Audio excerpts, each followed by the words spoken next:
만약에 우리가 주택 잡기라는 목표를 설정을 했는데 네. 그 다음에 더 중요한 건 주택 가격을 잡을 수 있었느냐에 대한 질문까지 가야 되는 거죠. 그렇죠, 그렇죠. 그럼 그게 이제 굉장히 한정적인 거라는 거예요, 사실은요. 예. 그래서 우리가 목표가 굉장히 맞는지에 대한 부분들, 그다음에 이 목표를 설정했을 때 진짜로 실질적으로 이루었냐에 대한 부분들에 대해서 지금 우리가 그걸 논의해야 될 부분이라 생각을 해요. 네. 개인적으로. 오늘도 김경민 교수님과 함께 부동산과 관련된 이야기 나눠볼까 합니다. 서울대 환경대학원 김경민 교수님 나오셨습니다. 어서 오세요. 네, 안녕하십니까. 예. 오늘요, 좀 이제 뭐 우리 그 여러 가지 얘기 있습니다만 이 얘기부터는 좀 해야 될 것 같아요. 교수님은 그래도 그 부동산 시장 전망을 굉장히 명쾌하게 해주시거든요. 학자로서 저도 솔직히 전망하다가 틀릴까봐 그렇죠. 뭔지 아시죠? 예. 그게 사람 심리더라고요. 예. 그래서 조금 조심스럽게 오픈된 결론, 여지를 남겨두고 그럴 때가 솔직히 있습니다.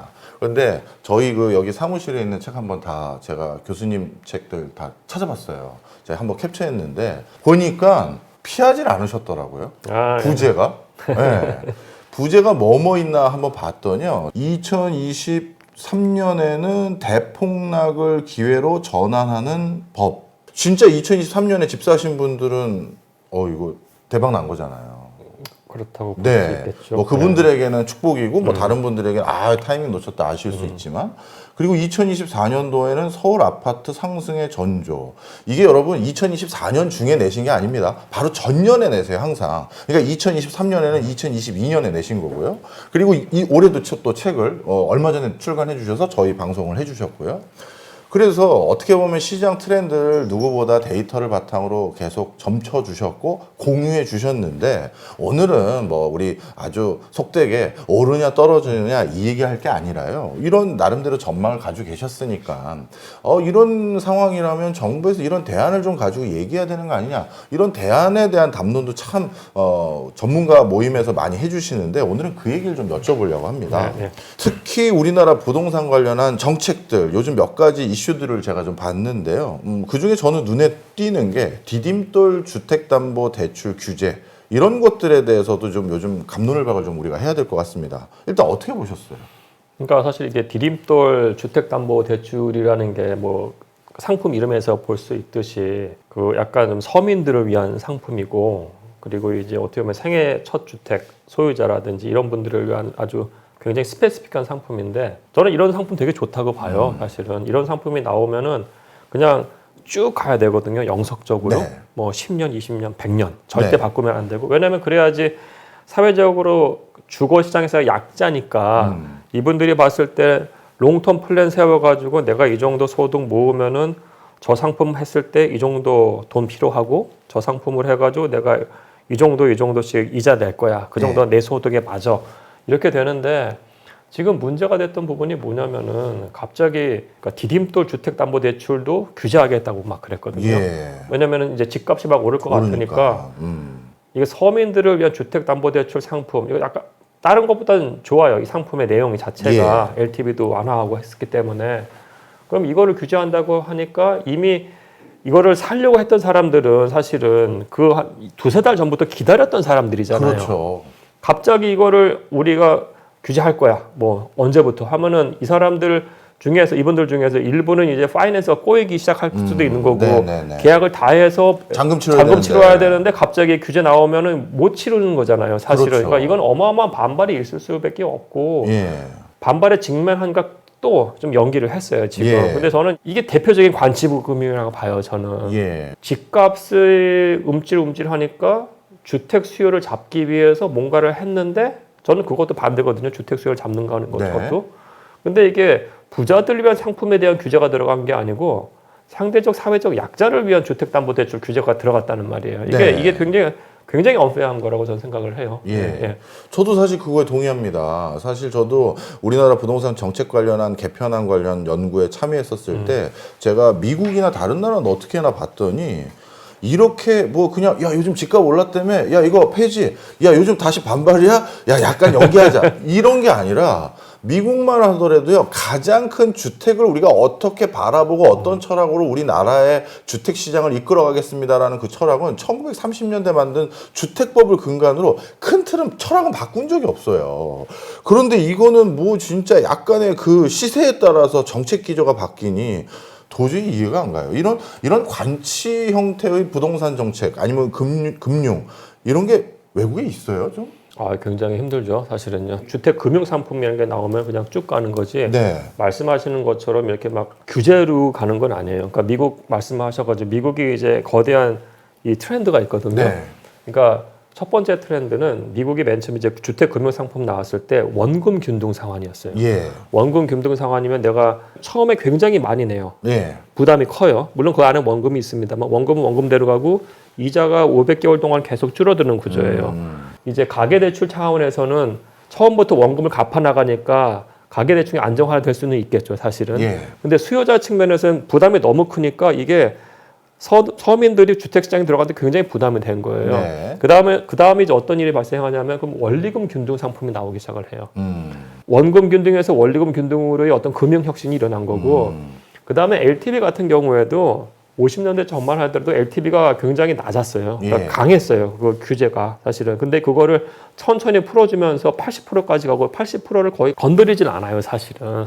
따라서 이 미국에서의 철학이라는 게 우리가 나중에 이제 주택 정책 목표를 보면 알겠지만은 주택 소유를 증진하는 거기 때문에 그 증진 차원에서는 부담을 줄여주는 방향으로 가요. 네. 근데 이게 다른 쪽에서 봤을 때는 이제 주택 수요를 완전히 어떻게 보면은 부스트업 시키는 거죠. 예. 그럼에도 불구하고 중산층과 서민이 집을 살 수 있는 기회를 주는 게 좋은 나라는 거기 때문에 그 경기는 어떨지 모르겠습니다. 하여튼 이런 호혜적 환경의 주택 금융 상품은 계속 가는 거죠. 그래서 집값이라는 게 오르는 거하고 떨어지는 걸 단순히 보자고요.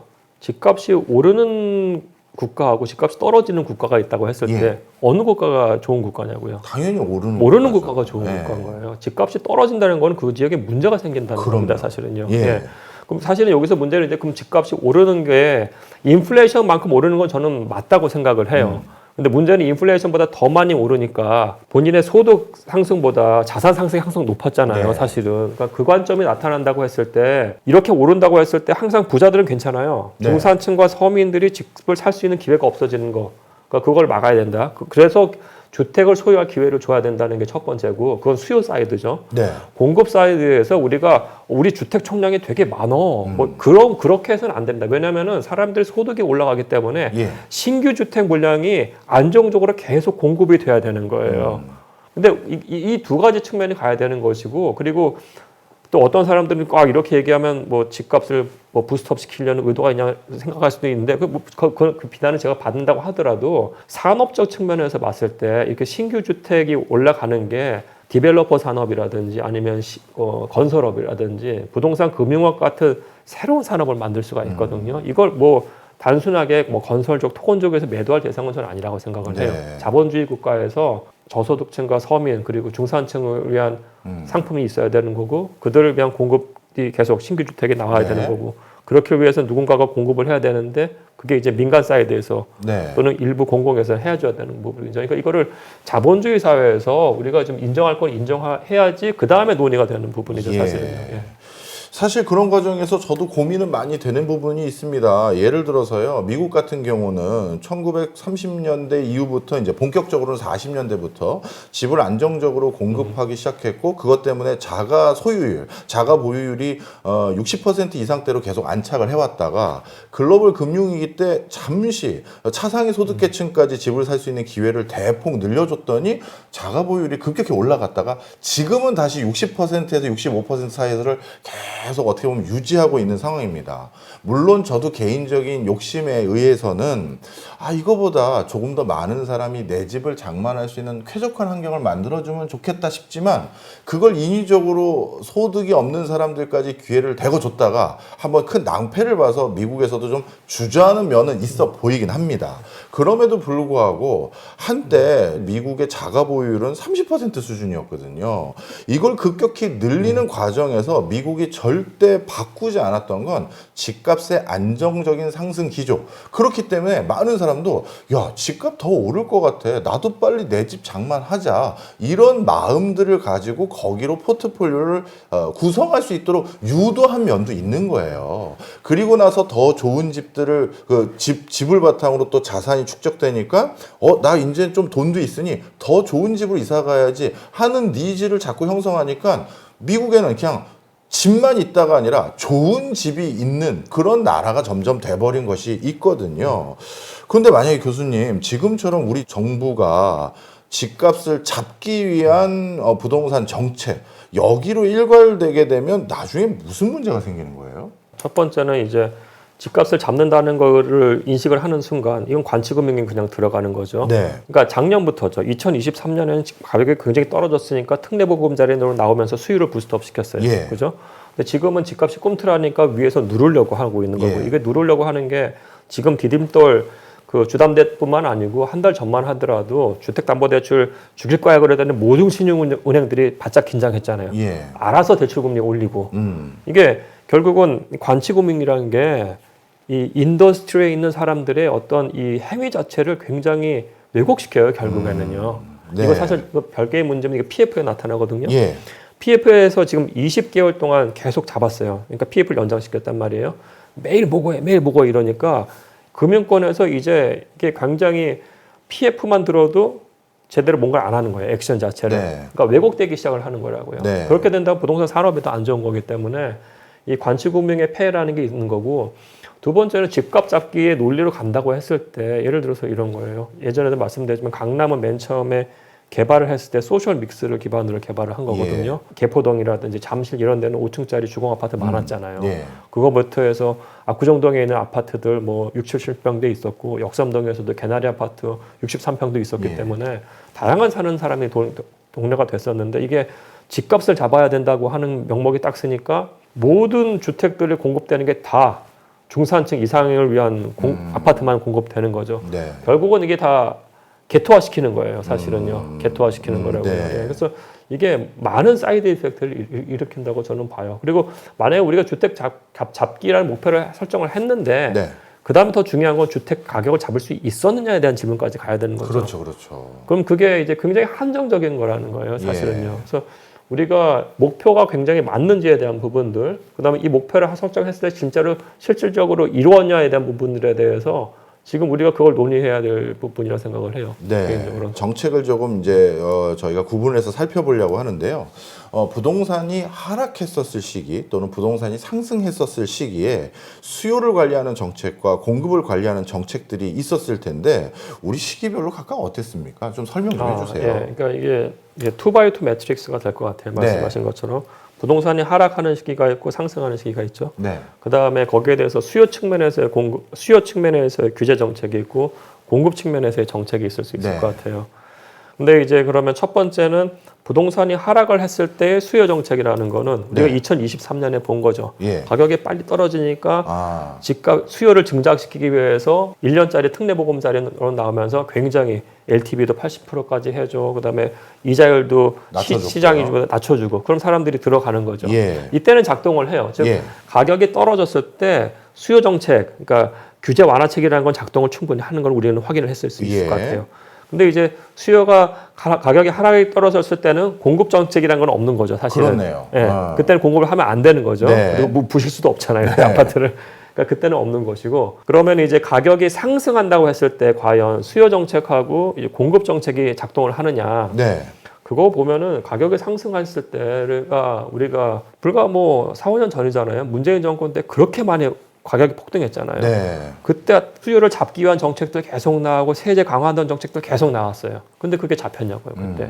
사람들이 봤을 때 롱텀으로 봤을 때 가격이 오른다는 시그널을 자기들이 인식을 하면 그때는 이 모든 거를 넘어서는 파이낸싱을 알아서 일으키는 거예요, 사실은요. 예. 그러니까 시중은행권에서 예를 들어 가지고 지금 대출 금리를 약간 올리고 뭐 규제를 완화한다고 해요. 그럼 제2금융권으로 가요. 예를 들어서 수협이라는 데 이런 데는 중앙회가 있고 단위가 있잖아요. 단위. 네. 예? 그런 데서는 사실은 지금 기가 좋다고 볼 수도 있는 그렇네요. 거예요. 오히려. 그래서 이거는 사람들이 어떻게든지 커버해요. 따라서 상승기에서는 수요 정책이라는 게 굉장히 한정적이었고 문재인 정권 때 그게 작동 안 했다는 걸 우리가 봤어요. 예. 가격이 상승하고 있을 때는 공급 정책이라는 거는 무지하게 짚는 거죠. 네. 근데 이거는 우리 작동하는 걸 또 봤어요. 시기를 그렇죠. 약간의 레그는 있으나 뭐 대표적인 게 이제 노태우 정권 때 했던 제1기 신도시. 네. 그때 뭐 89년도에는 뭐 1년마다 강남 집값 100%씩 올랐기 때문에 예. 이거는 뭐 정권의 운명을 걸고 했었죠, 사실은. 그래서 그때 뭐 어마어마하게 리더십 갖고 노태우 대통령이 TF 자기가 본인이 주재하면서 막 밀어붙였기 때문에 예. 분당이라는 그 큰 신도시를 불과 3, 4년에 만들었잖아요. 네. 계속 이렇게 공급은 쭉쭉쭉 됐죠. 그때 강남 사시는 분들 기억하실 거예요. 강남 집값이 96년까지 쭉 빠졌어요, 사실은. 그렇네요. 예, 90년부터 96년까지 최장 기간 빠졌었어요. 예. 그때 가격을 상승했다고 하는 사람 아무도 없고 완전히 빠졌었어요. 그 다음에 우리가 본 게 MB 정권 때 했던 보금자리 주택. 예. 보금자리 주택이라는 게 기본적으로 그린벨트 까고 했기 때문에 주변보다 30% 쌌잖아요. 네. 그러면서 분양시장으로 줄 쫙 썼고 2010년부터 2013년 3년간 가격이 강남이 무지하게 빠졌죠. 그러니까 가격이 상승할 때는 수요 정책은 우리가 실패했다. 네. 그러면 그나마 공급 정책 같은 것들이 노태우 정권 그리고 이제 MB 정권 때의 사례를 봤을 때 작동했다. 사실 참 이 역대 정권들을 봤었을 때 그리고 그 정권들의 정책들을 봤었을 때 우리가 이제 솔직히 인정해야 될 부분들이 많이 있는데 이게 계속 왜 반복되는지 참 마음이 좀 안타깝고요. 어떻게 보면 그런 과정에서 단기적으로 지금 현안 이슈가 되고 있는 것들을 미봉책으로 막아야겠다라는 생각만 잔뜩 들어서 이런 결과가 반복되는 게 아닌가 이런 생각이 드는데 저는 그런 관점에서 이번에 노벨 경제학상 수상한 사람들의 여러 제도에 대한 큰 틀에서의 철학과 가치 판단 이런 것들이 참 우리에게 주는 시사점이 큰 것 같아요. 굉장히 예. 큽니다. 좀 소개 좀 해주세요. 예, 이번 노벨 경제학상 받은 분들 이제 국가는 왜 실패하는가 그 네. 책 보면은 사실 우리나라 케이스도 나오잖아요. 중간에 맞아요. 38선. 네. 왜냐면은 다 똑같은 민족이고 둘 다 똑똑한 사람들이잖아요. 예. 남한이건 북한이건. 근데 남한 같은 경우에는 사실 북한보다도 못 살았는데 네. 이게 결과론적으로 봤을 때 어마어마한 선진국이 됐고 북한은 여전히 굉장히 못 사는 나라라고 했을 때 이 MIT 교수님들 생각은 뭐냐면 도대체 제도적 측면에서 봤을 때 어떤 문제가 있는 거냐. 그러니까 이분도 이제 두 가지, 그러니까 2x2 매트리스 같아요. 그러니까 수탈적인 제도하고 이제 포용적인 제도, 네. 그죠? 수탈적인 정치 제도, 수탈적인 경제 제도, 수탈적인 포용적인 경제제도, 포용적인 정치제도 이런 거 이렇게 나눠서 봤는데 우리나라 같은 경우는 이제 박정희 정권이나 이런 경우에는 정치제도 경우에 사실 약간 좀 수탈적이죠. 네. 권위주의가 있으나. 근데 당시 했던 정책 보면은 사실 굉장히 좌파적이고 사회주의적이에요. 사실은. 맞아요. 이 소셜 믹스도 마찬가지죠. 소셜 믹스 네. 마찬가지고 그 다음에 이제 뭐 국민의료보험이라든지 교육제도 같은 것들이요. 네. 그런 것들을 보면 이제 굉장히 포용적이란 말이에요. 포용적. 근데 북한은 착취적인 정치제도에다 착취적인 이제 경제제도까지 있는 거죠. 네. 그 관점에서 우리가 이제 이렇게 발전한 거를 볼 수가 있는데 근데 사실은 이게 지금 보면은 이게 우리나라 경제제도, 그러니까 정치제도 우리는 여전히 민주국가니까 예. 그 이제 포용적이죠. 사실은 포용적 제도입니다만은 경제제도를 봤을 때 우리가 수탈적이지는 않죠. 그죠? 그렇죠. 수탈적이지 않아요. 근데 이제 포용적인 경제제도인가 봤을 때 저는 이게 포용적이지 않은 것 같아요. 사실은 과거보다 더. 네. 예, 그러니까 이게 우리가 조금 더 그 방향을 국가가 실패하지 않고 전진하기 위해서는 예. 우리 이번에 노벨 경제학상 분들의 이론을 따르고 예. 그래서 그 나쁜 이론이 아니기 예. 때문에 포용적 정치제도를 좀 더 공고화하고 포용적 경제제도를 좀 더 공고화하는 방향으로 가야지. 대표적인 게 디딤돌 주택담보대출 규제 같은 경우에는 사실 이건 포용적인 게 아니거든요. 예. 사회적 약자한테만 한 거잖아요. 네. 그죠?